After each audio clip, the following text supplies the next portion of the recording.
ngejok ya ke hati. Jadi kalau misalkan kita lihat, apakah bisa nih si ribosom bergerak ke sini? Bisa aja. Bergerak Tapi kemana maksudnya? ke kiri. Bisa nggak? Bisa aja. Tapi di sini ada 5 nih. 5 cap 5. Nah, di mana di kepala 5 ini tuh nggak bisa ada pemanjangan. Dan biasanya arah dari elongasi itu ya dari 5 ke 3.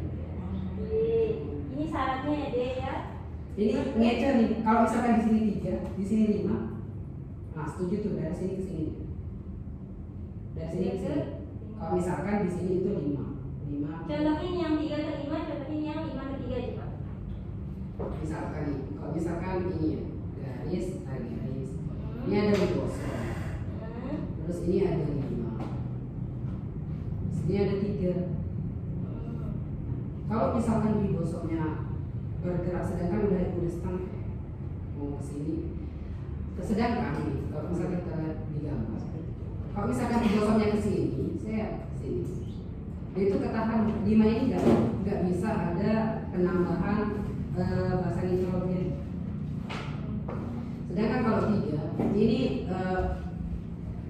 setahu saya ya, kalau misalkan koreksi ada mekanisme penambahan di gugus 3.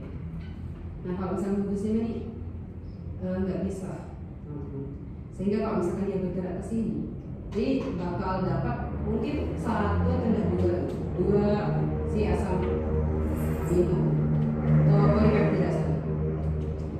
Nah kalau misalkan dia ke sini, itu dia bakal punya range yang cukup banyak untuk menghasilkan si polipeptida.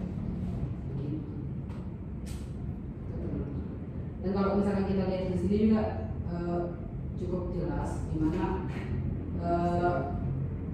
dia itu nerima si apa namanya ini tRNA itu dari sini. Ini kan situs berapa situs? Saya agak lupa. Gimana situsnya? Gini ya, exit di sini ya. Start di sini terus ini situs penerimaan. Nah kayak gitu. Jadi dia nerima sini, otomatis dia bakal ke sini kan, sini kosong. Gak mungkin dia mundur ke sini, soalnya kan di situs exitnya di sini.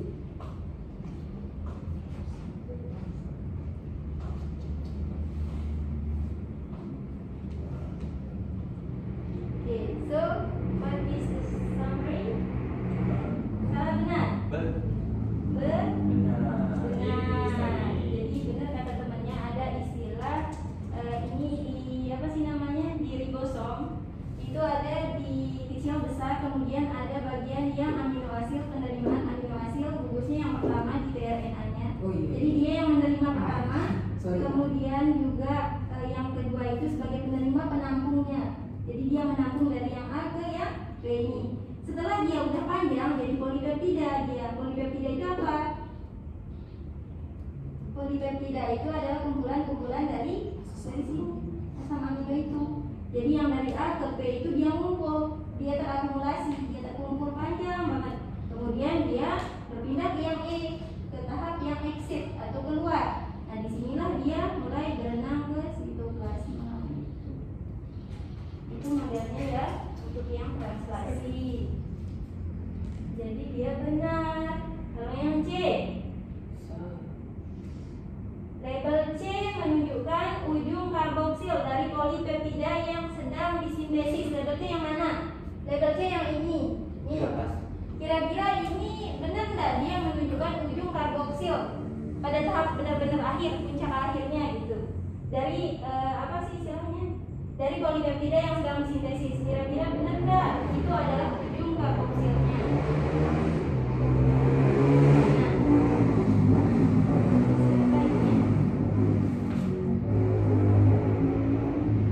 Adinda, where are you Adinda? Can you please? Adinda, mana nama? Silakan. Mana tulisannya? Benar salah?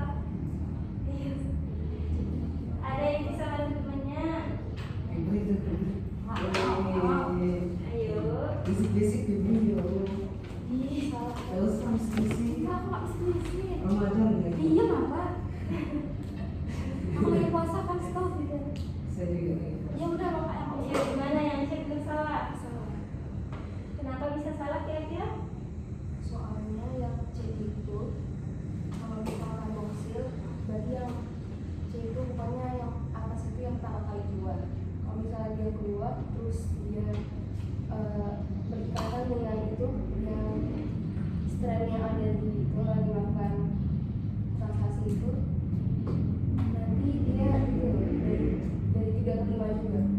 Karboksil itu kan di 3, harusnya dia berlawanan 5 ke 3. Coba bisa diulang sekali lagi. Yang C itu bukan karboksil, soalnya kan karboksil itu nempelnya di 3.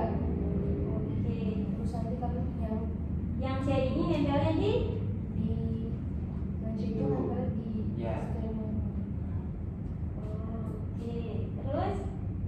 Terus yang C itu pertama kali keluar nanti nempel sama yang depan 3 itu. Depan 3 yang mana? Itu 3 yang lagi transaksi. Yang ini. Strand. Oke, terus jadinya Harusnya itu, harusnya yang atas itu 2 bukan. Sudah 2 nanti sama yang ini. Oke, bisa.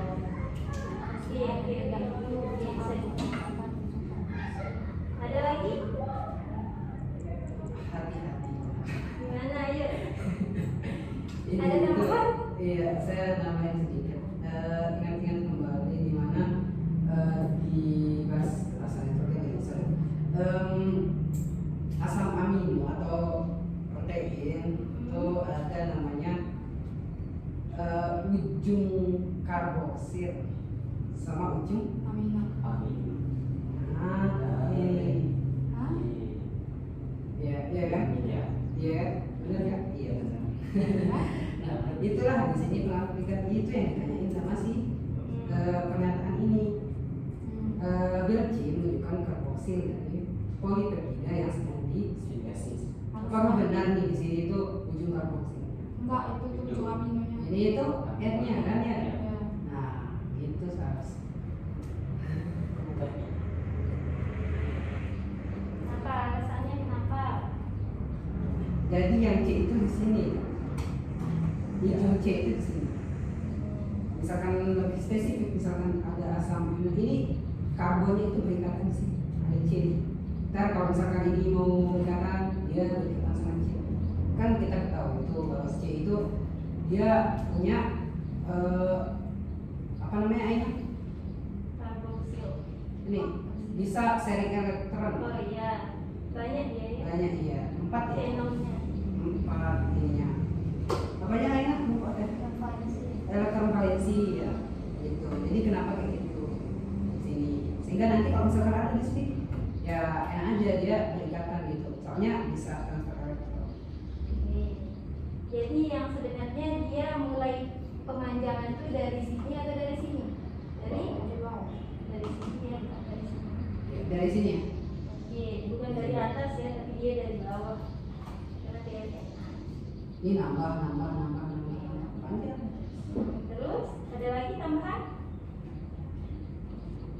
Jadi yang C itu benar atau salah? Salah. Jadi yang ditunjuk sama yang C itu adalah bukan ujung dari karboksilnya gitu ya.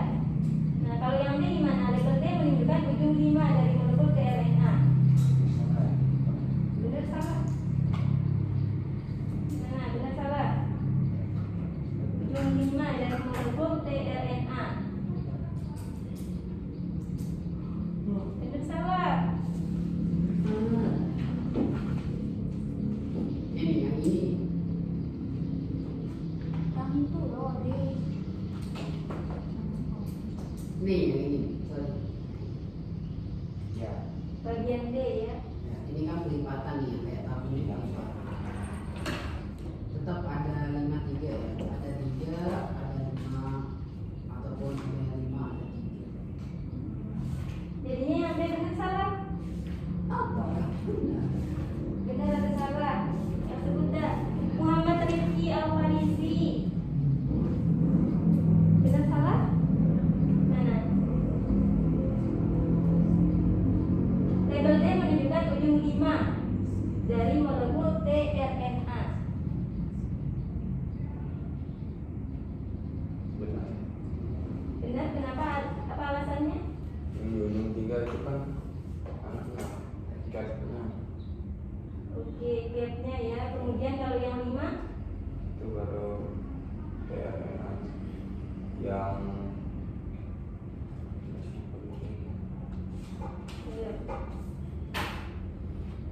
Apakah itu benar yang bagian D itu ujung 5 absen dari molekul tRNA? Benar. Kenapa bisa? Ini lebih ke agak hafalan sih. Apa? Ini konsepnya kan kita ketahui di mRNA itu kayak gini. Sorry, tRNA. Ini kan T kayak T. Ya, kayak T kebalik. Di sini itu ada ujung 3 selesai masalah. Jadi itu strukturnya ya, seperti Iya. itu strukturnya. Itu struktur untuk Tapi yang nggak hafal lagi sih. tRNA. tRNA itu ada ujungnya yang 5, kemudian ada ujungnya yang 3 ya. Jadi bagian D itu benar. Oke. Selanjutnya nomor 3. Can you help me to read, please, yang pakai kacamata? Pembuahan sel secara tidak terkendali yang mengarah kepada kanker dapat dipicu oleh mutasi yang terjadi pada berbagai gen. Secara umum, gen-gen ini dikelompokkan menjadi onkogen dan gen supresor tumor. Tentukan apakah pernyataan berikut benar atau salah mengenai kedua gen tersebut pada individu normal. Oke, kira-kira sebelumnya kakak pernah jelasin nggak terkait dengan onkogen sama gen supresor tumor? Belum. Nah, sekarang kakak tanya, apa sih bedanya antara onkogen dengan gen supresor tumor? Oh, begini. Kalau onkogen itu apa? Ini yang akan membelah. Memicu pembelahan. Ya. Oke, pembelahan secara tidak Ya. berat-berat. Jadi dia mengalami metastasis istilahnya. Metastasis itu apa? Jadi dia nggak beraturan pembelahan selnya gitu. Secara terus menerus gitu, tanpa mengikuti aturan. Jadilah dia kanker. Kemudian awal mula terbentuknya onkogen itu sebenarnya apa? Apa? Apa ya? Sebelum terbentuknya onkogen itu jadi apa dia dulu? Oh, Proto-onkogen. Jadi proto-onkogen itu beda sama onkogen. Kalau proto-onkogen itu dia normal, pembelahannya bisa normal, dia yang mengendalikan sel itu sendiri. Tapi ketika dia terjadi mutasi atau segala bentuk yang ada di sel itu terjadi gangguan misalnya, dia akan berubah menjadi onkogen. Terjadilah dia kanker. Dan sifat dari onkogen ini adalah sifatnya dominan. Walaupun dia sendiri, dia bisa mengakibatkan kanker gitu. Tidak mesti dia berdua, bertiga, berlima gitu, terus dia bisa mengakibatkan kanker. Cukup dia satu sel aja udah bisa mengakibatkan kanker. Itu modelnya, jadi dia bahaya onkogen itu. Kemudian untuk yang supresor tumor deh, ini apa? yang juga orang membelah. Dia itu mencegah lebih ke apa ya namanya? Dia menjaga biar tidak terlalu Stop. Oke, benar. Jadi dia menurunkan atau menekan adanya kanker itu. Dia istilahnya sebagai preventif, mencegah supaya dia tidak terjadi kanker. Oke, Tumor dan itu tidak terjadi kanker. oke, supaya tidak terjadi kanker. Kemudian intinya beda dari onkogen itu sama yang gen supresor ini. Di sini kalau gen supresor tumor ini dia sifatnya lebih ke resesif. Jadi kalau adik-adik belajar genetika ada istilahnya sifat dominan, kemudian resesif. Kalau yang onkogen ini dia lebih ke dominan sifatnya. Kalau yang gen supresor ini dia resesif ya. Kalau misalnya nih kakak contohin, kalau onkogen ini dia cuma sendiri. Misal kakak ada 4 sel masing-masing. Ini satu sel. Kemudian di masing-masing itu ada 4. Nah sekarang di sini onkogen, kemudian di sini resesif. Kalau di sini onkogen dia cuma aktif bersendiri, itu bisa mengakibatkan kanker semuanya. Kalau di sini cuma sendiri gen supresor dia tidak bisa mencegah adanya kanker itu. Tetap dia kalah karena kenapa? Karena dia resesif. Sifatnya resesif kalau dia sendiri. Kecuali kalau dia berempat nih aktif, dia bisa mencegah adanya kanker itu. Tidak bisa dia sendirian karena dia sifatnya resesif. Dia butuh bantuan temannya yang lain gitu untuk mencegah itu. Gitu ya.